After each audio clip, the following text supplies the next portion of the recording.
You may have noticed in my recent content on the productivity cost of budgeting, I use the term rolling planning as opposed to rolling forecasting. Now, this is intentional as these two terms are often used interchangeably, but they don't mean the same thing. Let's look at the definitions of each to understand how they differ. The definition of a forecast is to calculate or predict some future event or condition, and a plan can be defined as a detailed formulation of a program of action.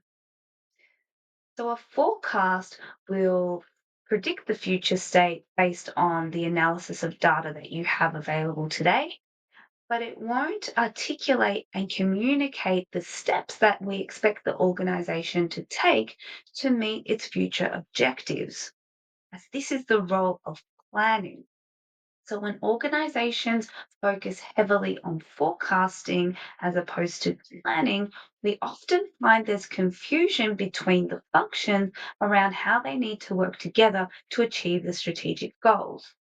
Now, this can lead to multiple numbers circulating through a business as these functions attempt to communicate the best forecast as opposed to integrating and optimizing the functional plans to achieve the business objectives. So I'd like for you to pause and reflect.